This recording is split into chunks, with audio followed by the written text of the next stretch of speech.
In the age of enlightenment, he said, women are a trap of Satan. The Protestant, the age of enlightenment came. Then the women were still not human beings. People like Voltaire and Rousseau, they said they differ from men. They're not up to the capacity of men. Then you have the Industrial Revolution, where the female movement took place. Then you have World War II, the emancipation of the women. Then now you get that the woman is no different than the men. Either you're going one way or you're going the other way, so you have no balance. Now if you hold the door open for somebody, they find it offensive. That, don't you think I have two hands to do it? Well, go ahead. I'm just doing it out of courtesy. So we have to look at how we're given. If you look at 1 Corinthians 14, 34, 35, it said, let your women keep silence in the church. Why do they keep talking about our women, that we're dressed this way? Let your women keep silent in the church. Let them ask their husbands, meaning don't even educate themselves. Let them ask their husbands. It is a female. It is a shame for a woman to speak in the church. It is a shame for her to speak. In Matthew 5:32, who marries a divorced woman commits adultery. In our history, if a woman is divorced and she has a right after her period of separation, she has a right to marry again. This is the lofty station that the deen of Allah subhanahu wa ta'ala is given. So look at your statements and then see where we're coming for. Tertullian, he was talking about a lady, and she said it's a devil's gateway. It's a devil's gateway. Number 2, he said she's the dissenter for the divine law.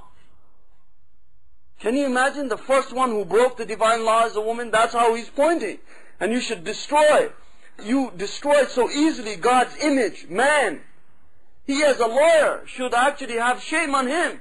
She should go out and sue him. Because talking about such rubbish about his own female companion.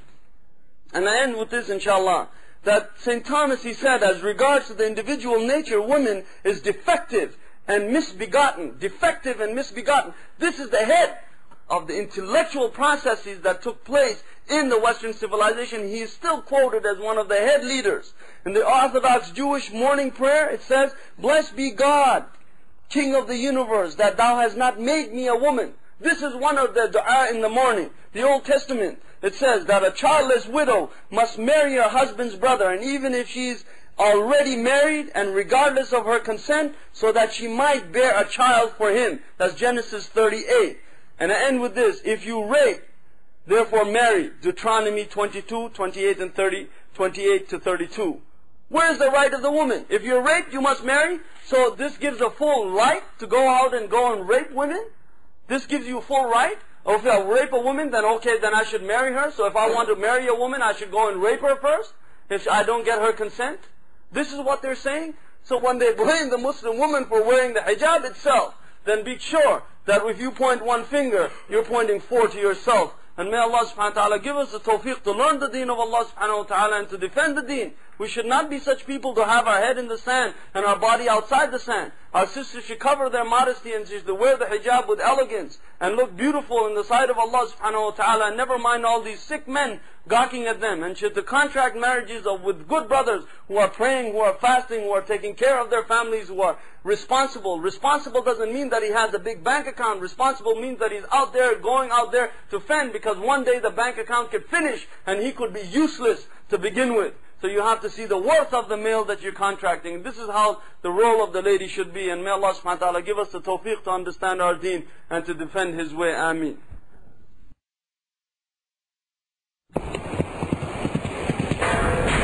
ClearIslam.com. If you would like to obtain more information about Clear Islam and our multimedia products, please visit our website at www.clearislam.com or contact us by email at info@clearislam.com. You can phone us locally at area code 902-454-4242 or toll free at 1-866-GO-ISLAM.